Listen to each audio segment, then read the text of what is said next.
Hey everyone, this is Brian from the Tennis IQ podcast. Josh and I hope that you're enjoying the content and discussions that we put out week after week. If you would like to support the podcast and help us to continue to produce quality episodes, visit our Patreon page at patreon.com/tennisiqpodcast/membership. Currently, we have two tiers of support, $3 per month and $7 per month. So again, our Patreon page is patreon.com/tennisiqpodcast/membership. Thank you so much. And now, on to the show.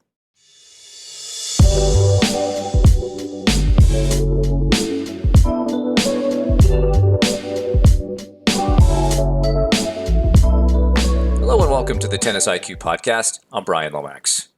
And I'm Josh Berger.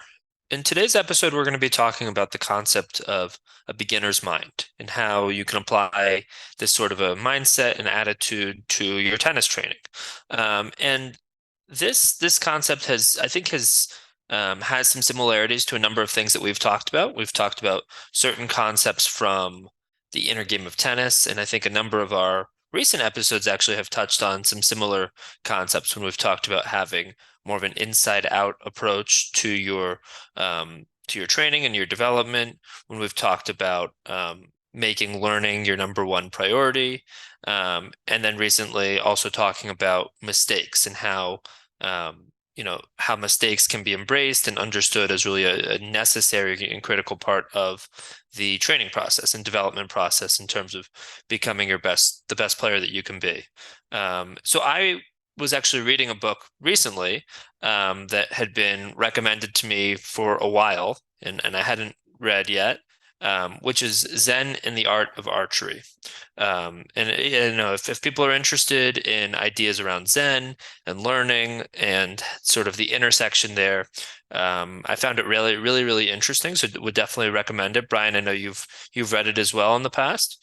And in this book, this idea of beginner's mind kept coming up over and over again about how sort of approaching things as a beginner, approaching things without all of our preconceived notions and feeling like we know best going into different situations, but really trying to approach things as a beginner is the type of mentality and attitude that's needed to really learn and really immerse ourselves in an activity.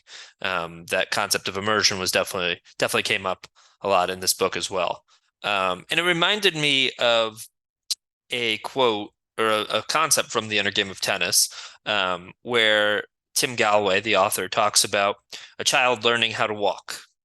And as they're learning how to walk, it's not a smooth, easy process, right? So the baby is, trying to stand up and walk and falling and maybe crawling, and then they're making what we would refer to as mistakes over and over again, right? They're not just, it's not like one day they wake up and they just start walking seamlessly. So they're falling, they're making mistakes, but as they do that, we're not being critical of them, saying, why aren't you walking already?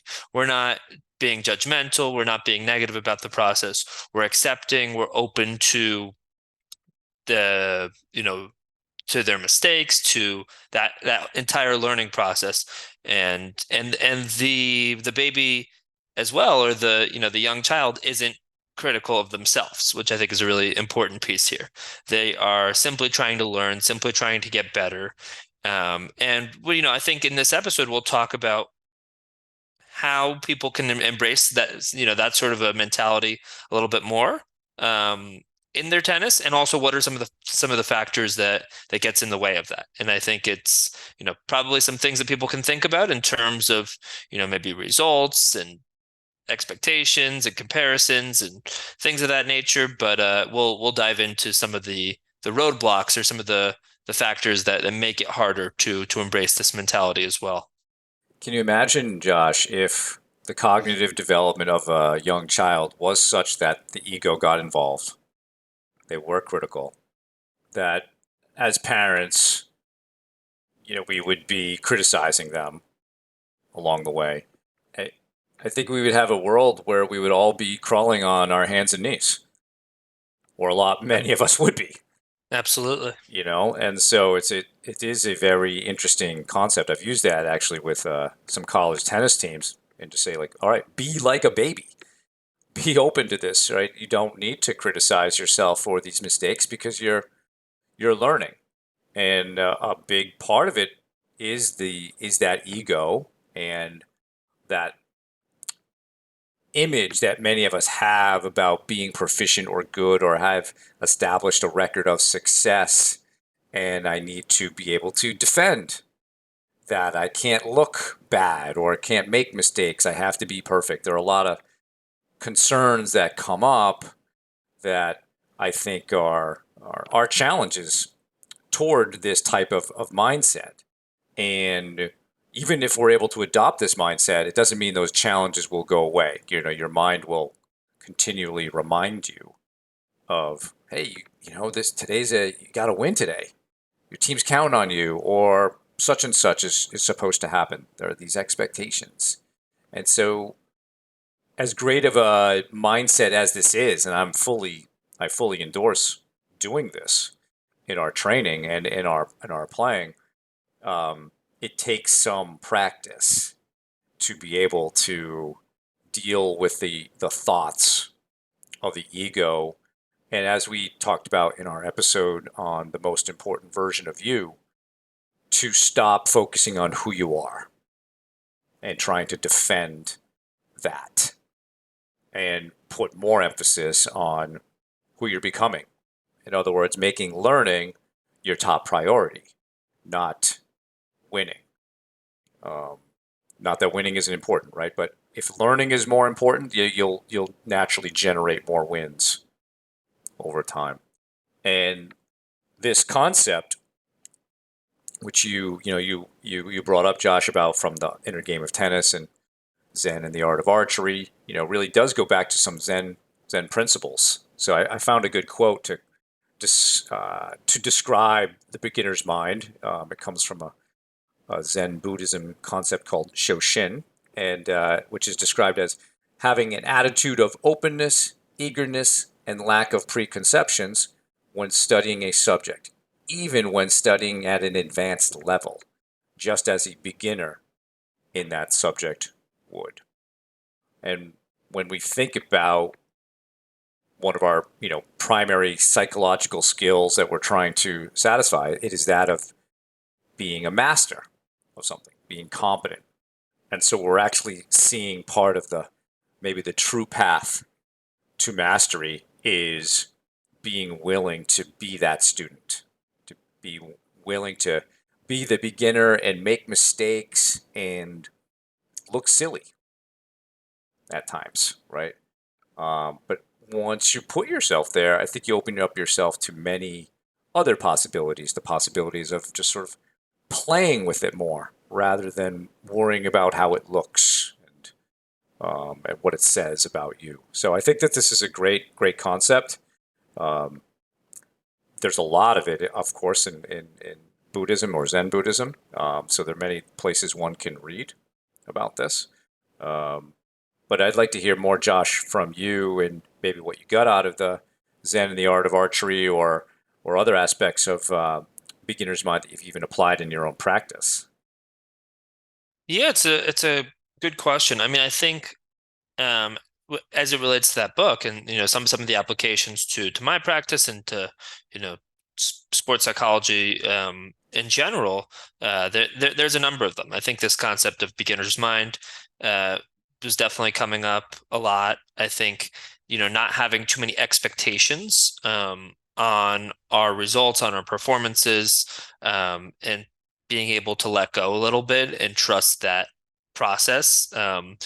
It was a big one. I think this concept of, um, you know, really spending time with, in this book there was the person that he had learned from, that he was learning from, who was really one of the top he was in Japan and one of the top experts in archery there, and really trying to listen to what the master was saying and not bringing his own sort of level of expertise into things. I think he was a professor.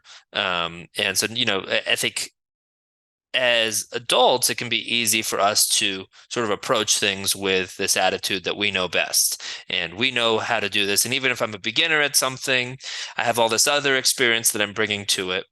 Therefore, this should be easy. And maybe for a lot of people, I think due to that attitude, it makes it harder to be a beginner at something because it's uncomfortable. We don't feel like we know what we're doing. We might feel lost.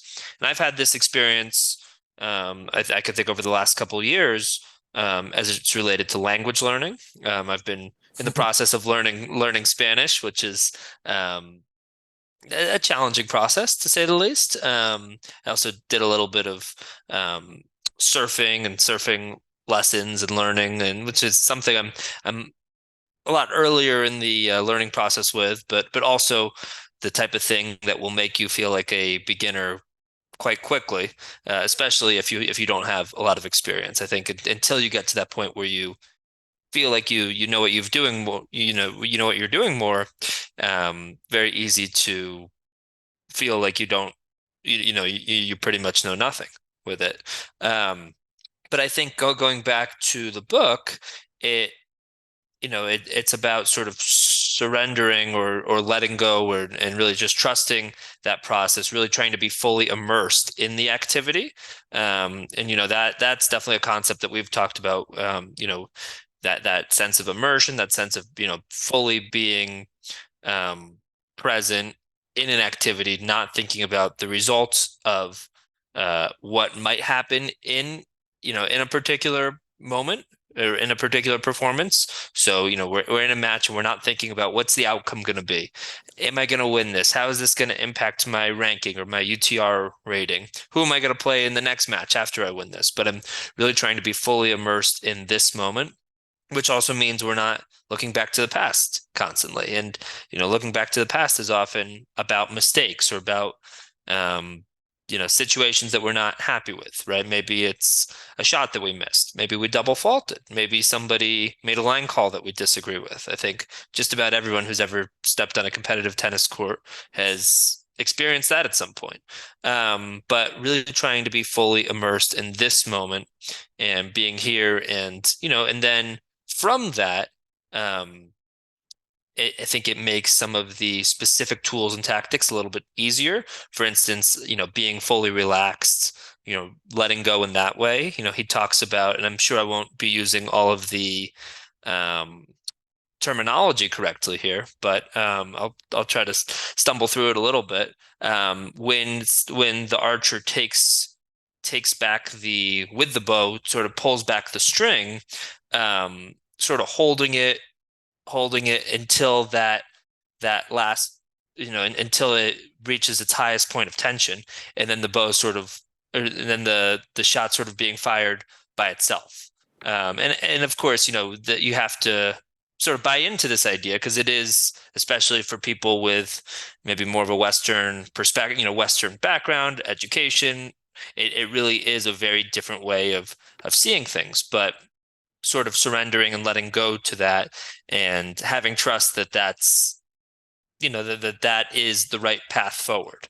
And I think as it the sort of the second part of your question, Brian, as it relates to the how this applies to my practice in sports psychology broadly, I think there's a lot of applications. I think one way that I've used the book The Inner Game of Tennis, which I know we've talked about, and I've used that with tennis players and other tennis play and other athletes outside of tennis. And sometimes when I've worked with other athletes, I've had them, I've said, okay, I know this has tennis in its title, but it really is about a lot more than that. So you have to believe me for a second and buy in, and there's a lot of good stuff here. But when it comes to that book, some of the things that I've tried to impart are just, how we can use that sort of mentality to really try to get out of our own head and not be constantly criticizing and judgmental of both things during practice and, shots in or out and our results, and how we can be more non-judgmental, try to see things more as they actually are in each moment. And and not have this constant judging of good or bad, but instead try to um, yeah, try to just be fully immersed, like they talk about in this book. And I think also, there was a moment where um, the student was, hit an amazing shot, and didn't get necessarily the positive feedback that he was looking for. And then another moment where it was sort of an ordinary looking shot, and the master said that that was right, or that was you're doing that in the right sort of a way. So trying to really buy into doing things in the kind of way that is correct, or is more fruitful, rather than constantly looking for our results. So focusing more on the learning process, focusing more on developing our game, rather than constantly having this thing in the back of our mind. Yes, that's important, but I need to win, or I need to increase my rating. But really trying to focus on that learning process and that development as much as we possibly can. Yeah, it is. It is an important part because I think, as we were saying earlier, it's probably the true path to mastering something. And the biggest challenge we have is ourselves, and throwing up our own self-limiting roadblocks along the way, and how do we get through that? And I think beginner's mind is one way. Um, Maybe a related concept to that, I think, is the idea of being humble or humility, an aspect of the fighter's mind. And a couple of the chapters in there really brought out the concept of, to be truly great, you must be humble. And I've talked about this. I talk about this more with the athletes I work with who are much more advanced, higher level, right? So from a tennis perspective, 12 plus UTR. Because for them, the idea of being, humble is really, really important. Because if they wanted to rest on their laurels, they could, but that would then limit and cap their ability to become masters of this. And the reason that humility is so important, especially at that level, is in order for them to learn more, they have to be willing to listen to others, to accept the teachings of a coach, that they want to be great more than they want to just be who they are right now. Because 12, 13 UTR plus, that's fantastic level. An amazing number of, a very small number of people have reached that level at any given time. And by being humble, you can say, yes, please teach me. I want to learn more. I have not finished my journey on becoming the best I can become. Today's rating is just today's rating. It doesn't mean it has to be anything beyond that. So I think that's really an important part of being a beginner, is being humble enough to say, yes, please teach me. I want to learn what you know. And because it's important to me that I become the best. Um, and outside of tennis, I think one of the more famous examples of someone who was very willing to do that, it was Kobe Bryant. Basketball player, when he was young in the NBA, he was famous for asking people all kinds of questions in a very kind of student master way, just wanting to know how things really worked or how you did that. Because his stated desire was always to be the best basketball player he could be, or even maybe the greatest basketball player of all time. That's not as much in control, but he wanted to be the best. And a big part of that was asking questions and trying to learn from as many people as he could. Um, and you can then see how that blossomed into a very good career, great career. So I think that this is an important concept that we don't always see. So some years ago, I was doing a talk at a tennis academy, and our topic was the in-between point routine, or in-between points routine. And so I had a group, maybe they're about anywhere between 10 and 14 years old. And I asked, for, hey, what do you guys know about, a routine between points. And there was one young man who raised his hand and he started talking about Jim Lair's 16-second cure. And he knew it, Josh. He knew the phases, the physical response, the relaxation, the preparation, the ritual part, right? And I said, "Oh, that's great. You know this. Do you do it on the court?" It's like, "No, like, no, I don't do it. I don't need that." And it was almost like, this sort of, and he was a very good player, very highly ranked, but it was almost like that got in the way. Like, that's for other people. That's not for me.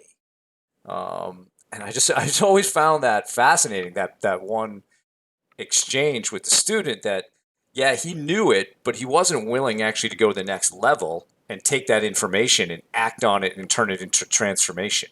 There was something blocking him from taking information that he had consumed and turning it into an experience. And I think a lot of us go through that. We may read books, we may watch videos, but then when it comes to the time to actually do it, can we? Can we be humble enough? Can we be willing to look stupid, making mistakes, etc., to take that learning to the next level? So that is just something that's always stuck with me, and I think that it's just such an important concept to be humble. And if you look at even the best coaches, the best athletes, they come to a realization that the more you know, the more you realize how much you don't know. And I don't know at which point that occurs, Josh, if there's like some sort of tipping point where that clicks in. But I think the more that we can help people realize that this piece of maybe having hubris or arrogance or a know-it-all is really some sort of protection device, most likely, about not wanting to look bad or thinking too much about who you are in the moment. Totally. Totally. I think in order to buy into that sort of a philosophy or to, really try to embody it, there's a lot of unlearning that has to take place because we have been sort of trained in our society to really prioritize results and that being sort of a show of what our worth is. And, us saying, okay, when we play tennis, that's great. It's great that you're trying to be the best player that you can be, but how about, wanting to play in college, or how about a college scholarship, or how about, okay, you're a 3.0 right now. How about playing for this team? Or how about, eventually playing for a 3.5 or a 4.0 team? And, I think that oftentimes those are the sorts of things that get people to a point where instead of prioritizing that learning process, they're prioritizing the results, and then they start having expectations for the results. And, these sorts of things get in the way of learning in maybe a more natural way. And also what gets lost in that process oftentimes is the enjoyment piece, the fun, the playfulness, the enjoying of the game, right? Tennis is a sport, but it's a game as well. And, most people, if you ask them why they started playing, what drew them to it originally, it was fun. It was fun, it was enjoyment. They liked being out there. And for a lot of people, as they start playing more competitively, that the reasons for why they play shift.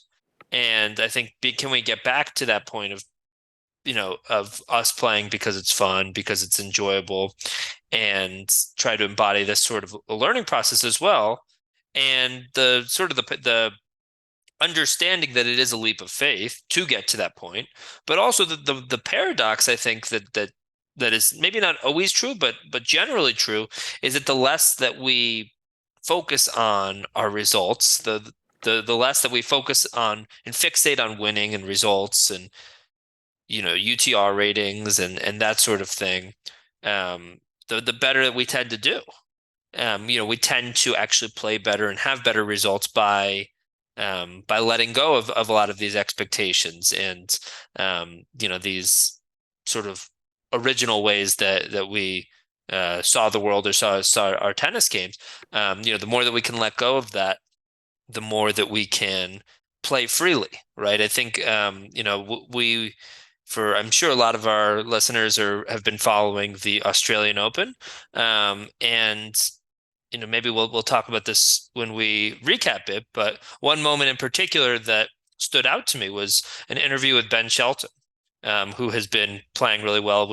As we're recording this, he has gotten to the quarterfinals, and less than a year ago, he was outside of the top 500. He was playing college tennis.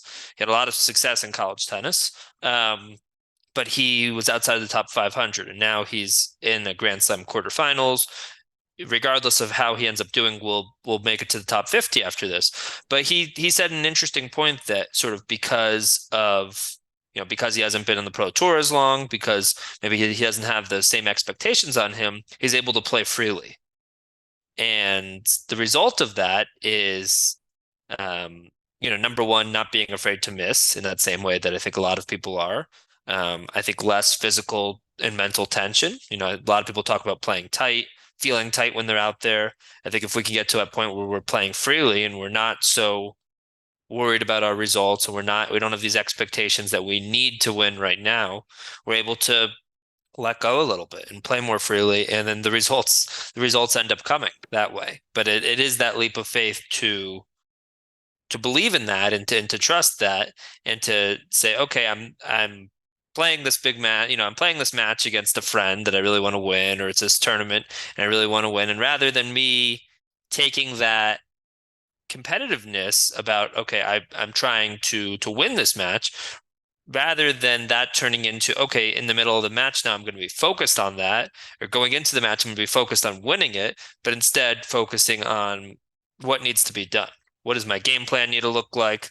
What does my game plan make sense where I'm trying to, really maximize my strengths to my opponent's weaknesses? What does my footwork need to look like? What does my attitude need to look like? What does my preparation leading up to it need to look like?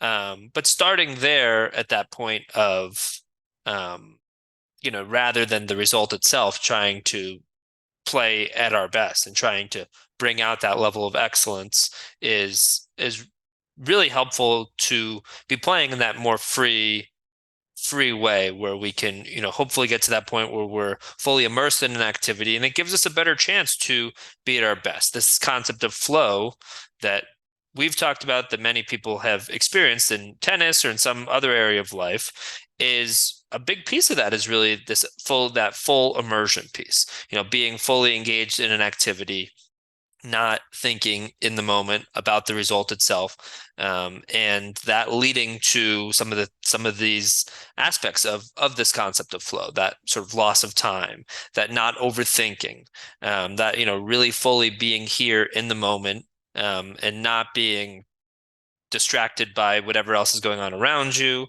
not distracted by the future and what might happen, not thinking too much about the past or not thinking about the past, but really being present and really being here. And I think this book certainly made me think about that, but I think that there's a lot of training that can be done, mental training, whether it's meditation, whether it's mindfulness. I think there's a lot of areas that help us spend more time in the present moment and increase our chances of finding that flow state and playing more freely and ultimately playing better.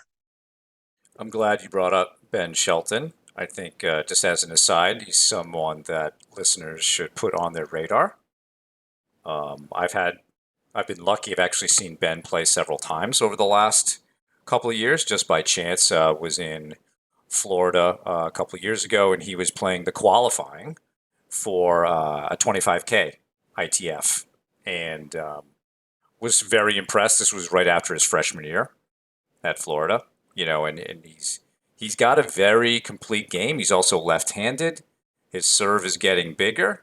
And as you said, Josh, I had seen some of those quotes as well, right? He's not feeling the expectations that others have felt. And currently he's ranked 89, and I was actually shocked that he'd been that high. I saw him this past summer playing an ATP Challenger event in Orlando, and I've seen him play several college matches.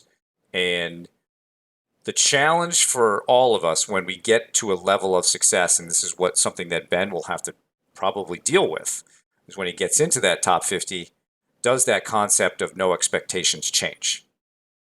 And how will he deal with that? Um, and can he continue to frame it in the right way so that his growth can continue? Because physically, he has the tools to play. Big serve, big forehand, nice two-handed backhand, moves pretty well around the court. He's tall, and he has a great uh, intensity and desire to win. Of course, his father is a former professional player, Brian Shelton, also the coach at the University of Florida, where Ben played his first 2 years. And so that there's some help with that as well, right? Having someone who is very calm about the process and so forth, and he's in good hands, with his current coaching team. But all of us, if you buy into the beginner's mindset and you experience, lots of learning, and then, as you said, Josh, it'll drive some of the outside external results. All right, how do you process that now that you have had that bump? And the challenge will be, can I maintain this more beginner's mindset? Can I maintain this humility that I need to keep going on the path? Because it's almost like you're walking a path toward mastery, and something happens, and an obstacle just shoots up right in front of you. Now you got to deal with it, and you can't just avoid it. You got to be able to think through it, go through it, and let that make you stronger for the next one that will come up. And I'm really excited to see how Ben handles that, because I don't know him. I've never met him. I have watched him a lot, live and on streaming, and I am impressed by his ability to play and compete. And I believe he has a very good mentality for the game. So I'm excited to see what he does. But I think that's the next challenge for him is, he'll get into the top 50, and then how does he feel about that, right? But as I said, it's people, if they haven't seen Ben Shelton play yet, he's someone certainly to tune in and watch a little bit more. As you said, we're recording this at the time where he's going to be playing, I think, Tommy Paul in the quarterfinals. So we'll see how he does. Absolutely. And I wanted to actually go back to something that you said a little bit earlier, where you brought up Kobe Bryant and how his mentality of constantly trying to get better and constantly working on his craft help him be the player that he was. And there's sort of apocryphal stories of him and stories that I'm sure are very true of him, being in the gym and all hours of the night and 4:30 in the being morning, 4:30 midnight. in the Yeah. morning. Exactly. And other players on the team were partying, or they were at the club, or they were going out to dinner, and he was very focused and very driven on his craft and practicing and putting in those hours, and then always trying to learn. And I think another top player in tennis who I've heard has been the same is Serena Williams. Serena Williams, I've heard in terms of trying to, at least there being a period of time where she was always trying to really learn, always trying to approach conversations with people feeling like she had something to learn from whoever she was talking to. I remember hearing an interview with Patrick Mouratoglou, who coached her for many years, and he talked about when she came to his academy, and I don't think she had a coach at the time, and she was just training there for a short amount of time, and was asking different people there, oh, do you think I should do this? Do you think I should do that? And again, at the time, she'd won many Grand Slams. She'd been certainly at the top of the game. But just that openness, regardless of your level, to feel like you can learn something from any sort of situation and being open to that, right? I think without opening ourselves up to that, it's tough to really learn and benefit from different situations that we have, different people that we interact with. I think trying to approach things like I have something to learn from everybody, and, each conversation, each day of training is really an opportunity for that, rather than going in saying, okay, I've won all these Grand Slams, I'm one of the best players in the world. What does this coach have to teach me, right? And I think I think we can look at other sports. I think somebody like Tom Brady, right, is certainly an example of dedicating himself to his craft. Certainly an example of someone who's tried to learn at every in every area. He's put out a lot of content about his mindset, his diet, his nutrition, his the way that he trains his body physically in terms of pliability. And I think we can see other examples in tennis as well. Whether it's Djokovic, for instance, I think with the way that he has really transformed his diet, his body, you know, is certainly an example. I think there's a number of examples, throughout sport, but I think what is uniform here is that true dedication to the crafts, and trying to get better, trying to really maximize our abilities. And does that lead to results and trophies and being number one and being the best? Yes, certainly. But that for all of them, or at least for most of them, that doesn't seem to be necessarily the mission. The mission seems to be to maximize their abilities to be the best that they can be. And along that pathway, they've they've they have found tremendous success. But it seems like that. So their mission, their goal has really been to continue learning, continue growing, continue being the best that they can be, and we can see the results. It makes me think of the famous American basketball coach John Wooden and his definition of success. It wasn't about winning and championships and things like that. It was really about this self-satisfaction and peace of mind that you did everything you could to become the best you could become. And I like to think of that as trying to minimize your regrets as you go along. And I think when we look at, a Serena, um, obviously Federer, Nadal, Djokovic, will they be able to look back on their own careers once they've stopped playing? A couple of them have, obviously, and feel that peace of mind that they did everything they could. That they did it the right way, that they're satisfied, that they wouldn't necessarily go back and change what they did, because obviously whatever they did created who they were. And I think we can all approach it, our own careers, whatever it is. Even, many of us are not professional tennis players. We have other things.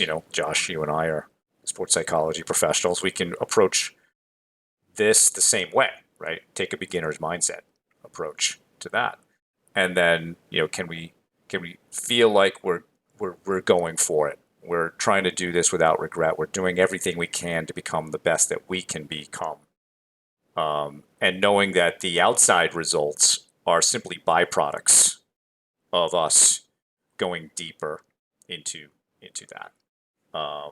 So I think that's actually something that's even helped me just in the sports psychology piece, Josh. When I first started my doctorate program a few years ago, they wanted me to take like intro to sports psychology again. I was like, all right, I've already done that. I was like, I already have my master's in this, and I'm going to do this again.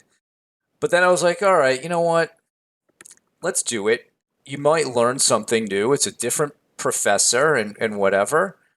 And so just stop, letting your ego get in the way here and take the class. So I was super glad I did, because this guy taught it from a completely different perspective, different textbooks, um, different exercises. So I was like, this is great. Yeah, I knew a lot of this stuff, of course, but that actually helped me like take what I knew and push it further. You know, and so I think we all have moments where, again, we're presented with the ego, and I know this and that, and it's like, So I had to have that own conversation with myself. It's like, all right, and it was a great course. I really enjoyed what the professor did, and some of the exercises that I learned in that second time taking Intro to Sports Psychology are things I still use today. So I think if we can turn this more into um, looking back on whatever it is you do and being satisfied the way you did it. Did you minimize regrets? There's always going to be a few, maybe regrets along the way. I know with my own tennis career, I have that, but I've tried to minimize. I've tried to change that, correct that, and do more things that can help me be a better player. Um, so yeah, it makes me think of the John Wooden piece, and maybe he's more in my mind, Josh, because I'm reading Kareem Abdul-Jabbar's book, Coach Wooden and Me, about their 50-year relationship. And this is a little off topic, but one interesting aspect of Coach Wooden is he got his idea of focusing on the process and not results from a poem that you brought up in one of our previous episodes, Rudyard Kipling's If. And there are 4 stanzas in there, and triumph and disaster being part of it. So, for those who don't know who John Wooden is, he's certainly a person worthy of studying, because he saw himself not as a basketball coach, he saw himself as a teacher. And he actually was an English teacher for many years, but he taught basketball. That's how he phrased it. He did not coach it, he taught it. And I think that's even part of this beginner's mindset stuff is we have a teacher and we have a student. Are we willing to be the student in this process here? Not just the player. No, you're a student. You want to be able to sit at the feet of a master and be willing to learn and soak all that in. And that's kind of what your Serena Williams story tells me, is that she was willing to kind of just sit and listen and see what she could get. And I think you do find many people who are very good at their fields. They're very good listeners. And they want to learn from you. The former men's tennis coach at Harvard, name's Dave Fish. He happens to live in the same town as me. He's like an unbelievable listener and wanting to know what you know. He's not the kind of guy who just like will preach at you and talk at you and so forth. And he's helped so many coaches by being that way. But I think, would say himself, he has learned from so many other coaches, no matter what age or level of experience. And I think just having even that kind of perspective in life is, can I listen more? Can I try to learn from this person, regardless of their age or their expertise or whatever? Absolutely. I think it's that openness to that experience, to that new learning from, whatever the context is that really makes that possible. Yeah, I think, when it comes to John Wooden, one of the things that also made him stand out is he was so focused on the process. He wouldn't bring up winning to people on his teams, but what were the results, right? He would win time after time after time after time. So I think it shows that, letting go of letting go our control of our results ends up actually working out a lot better, right? I feel like sometimes both in the micro and in the macro, people almost micromanage their results, right? You're playing, and rather than being able to keep your eye on the ball, you look up at the other side of the court. And in that split second, your thoughts go from being in the present to I need to watch the ball to where's the ball going? Where's my opponent? What do I need to, what am I going to have to do after this shot? Right. So you're focusing on the future. So that would be an example of, in something in the micro happening, sort of like a detail, but also long term, right? I think, many people don't have that sort of faith that, what they're doing on a daily basis leads to the results that they desire. So because of that, they're so consumed and focused by it rather than being able to let go and focus on learning and focus on development, focus on getting that 1% better every time they're out there. Instead, they're focusing on winning right now. And I see that I've seen that, when I was coaching on court during practice, right?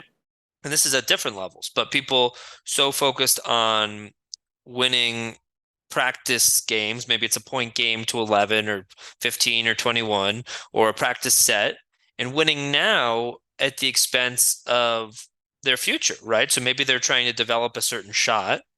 And in order to develop that shot, they've gotten to that point where they need to practice it and they need to trust it and they need to utilize it when they're playing.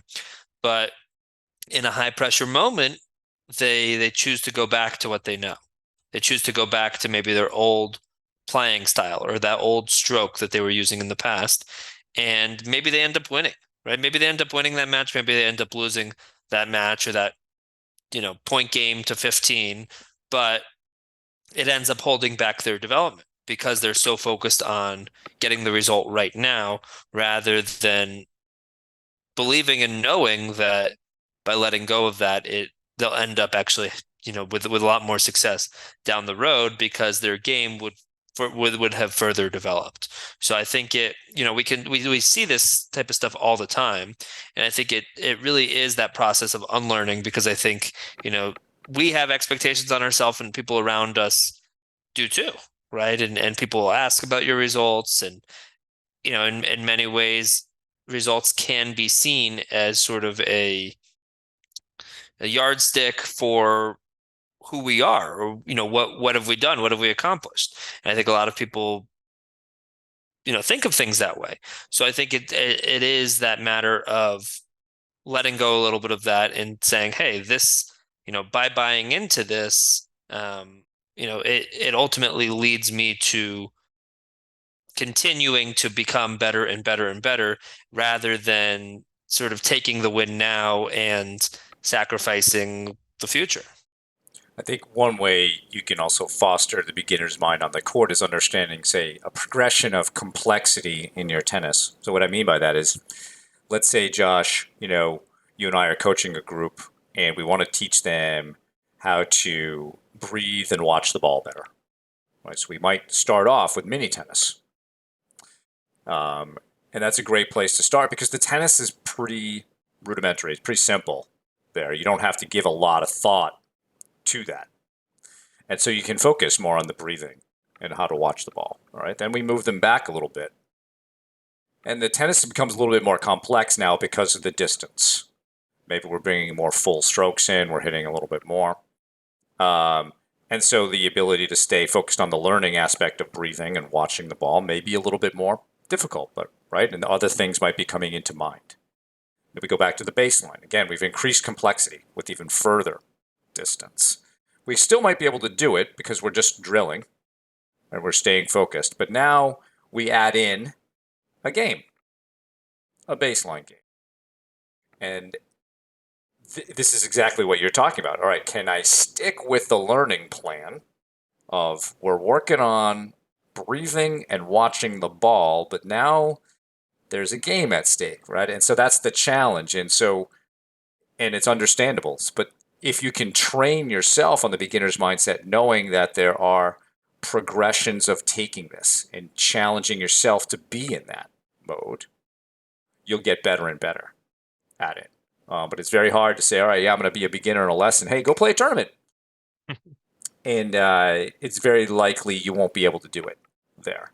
So you want to go through a series of progressions of putting yourself in more complex and challenging environments, and then trying to be that beginner in that environment and working through it, and really prioritizing the learning of that situation, and knowing, all right, if I master this level of complexity, I can take it to the next one, and then the next one, and then the results will certainly begin to flow, hopefully the way that you want to. But I think beginner's mindset needs its own progression so that you become comfortable with it, and you can make the choice to go there more quickly, which is a big part of why we do mindfulness, or it's just something that we always have to do is can we direct our attention to what's important now? So it's a good challenge in that way. One last thing I wanted to bring up, Josh, because we're really talking about the idea of learning. And one of my favorite books for learning, it's really, I don't know if it's really autobiographical. It kind of is, but it's the book by Richard Feynman. He's a famous physicist in the United States. And he has this book called Surely You're Joking, Mr. Feynman, which is a quote you'll find in the book. It's very funny. And the guy's life is so fascinating, what he did. But teaching and learning are like the main themes throughout the book. And he has this process or this thought if like if you want to master something, teach it. So even as you're putting yourself in the beginner's mindset and you're learning something, if you went into that lesson with the idea that you're going to be asked to teach it later, you'll probably learn it better. And I think, like we were talking about earlier, Josh, like our coaching careers and our sports psychology careers, by teaching these things and talking about them, has really deepened our knowledge in several areas because we're talking about it a lot. We're learning how to explain it better. We're seeing how people react to the material, and so forth. So that's something I think would be useful for people to keep in mind. Is all right. Somebody's teaching you a new thing about the forehand. As a coach, I might ask, okay, teach me the forehand. Teach me what you just learned, and see how you do. And very often, it'll be difficult to articulate it at first or show it. But the more you do it, the better you'll get at that. And of course, you'll master that over time. Totally, totally. And maybe we could even take it a step further that if somebody can't articulate something, if somebody's learned something, but maybe they can't explain it back or they can't teach it to somebody else, how well do they really know it? That's right. Right?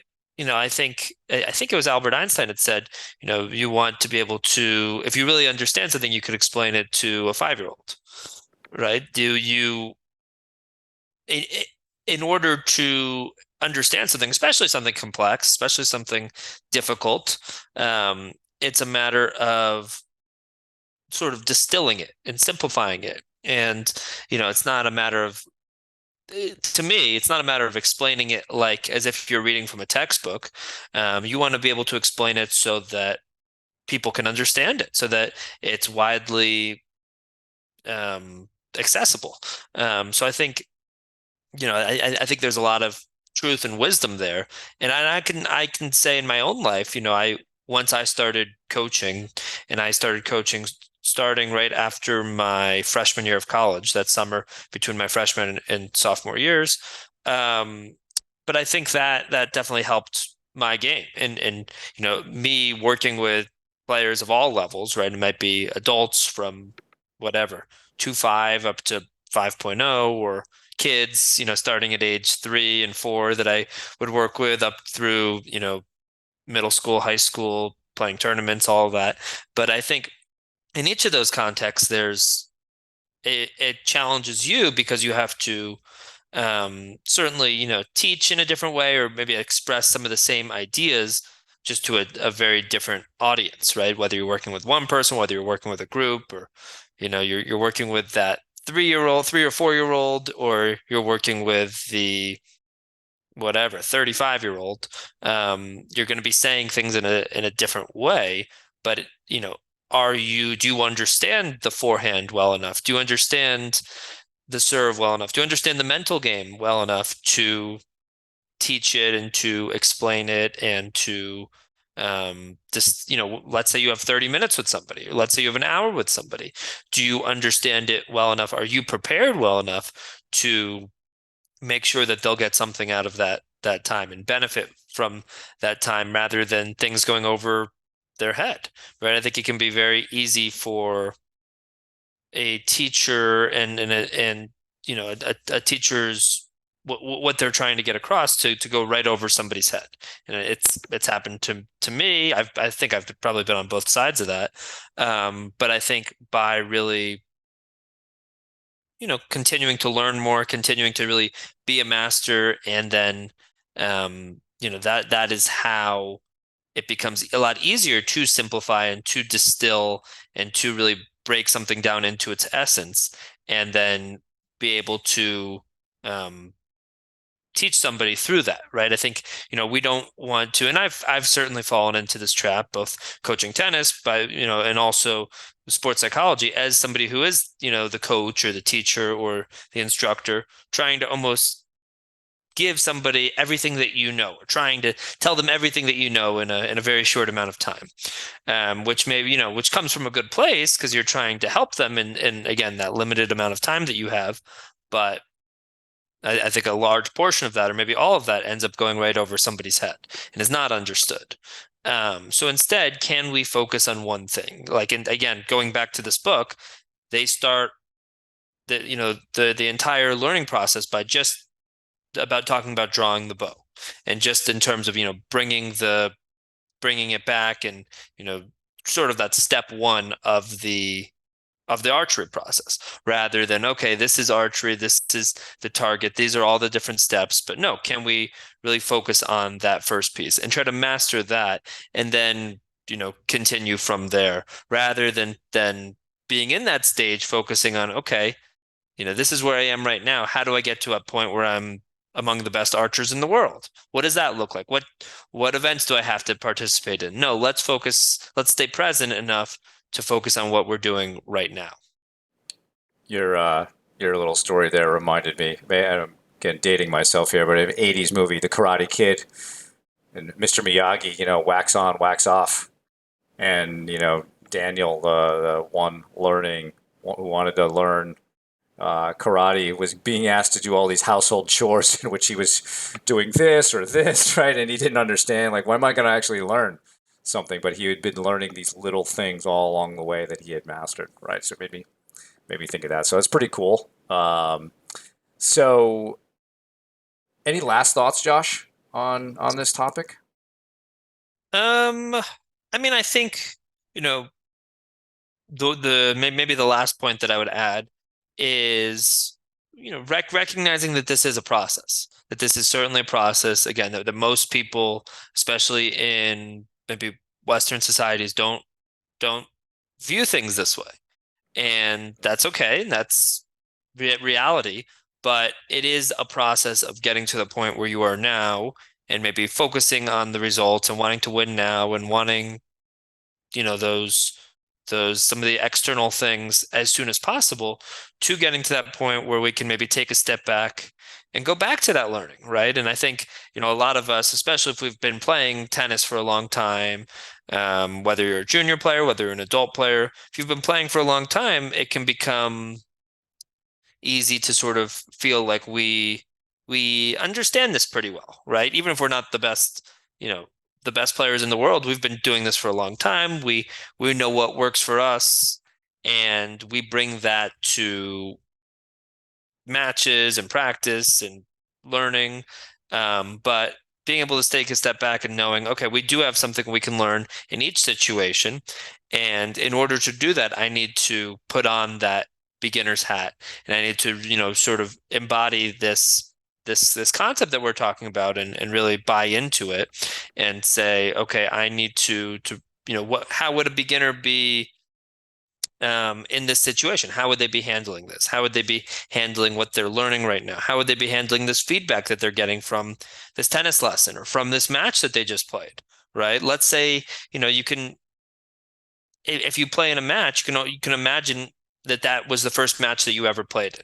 And this is all the feedback that you got from that experience, okay? What happened strategically, tactically in the match? What happened with your strokes? Did they break down? Did they not? Were you loose? Were you tight with them? And starting to view information also through this same lens, like as if you weren't coming at it with 10 years of tennis experience, let's just say, but instead you were looking at something for the first time, and looking at the details, maybe in the way that a beginner would, and viewing, learning and viewing these situations as somebody who's not coming at it with these years of experience and these preconceived notions and this background, but instead, viewing it for the first time. Yeah, through fresh eyes and perhaps, more friendly eyes, more kindness, more compassion with that process will probably lead to better learning. So, yeah, it's really great topic. Great discussion, Josh. For more on today's episode, please check out the show notes. Thank you for listening, of course. If you have any feedback or questions for me and Josh, please email us at tennisiqpodcast@gmail.com. You can also use the Twitter hashtag tennisiq. Additionally, please subscribe to the show on your podcast platform of choice, including YouTube, so you can be notified of new episodes. You can also check us out on Instagram. If you would like to support the podcast, please visit our Patreon page at patreon.com/tennisiq/membership. Thanks again, and we'll talk to you soon in our next episode.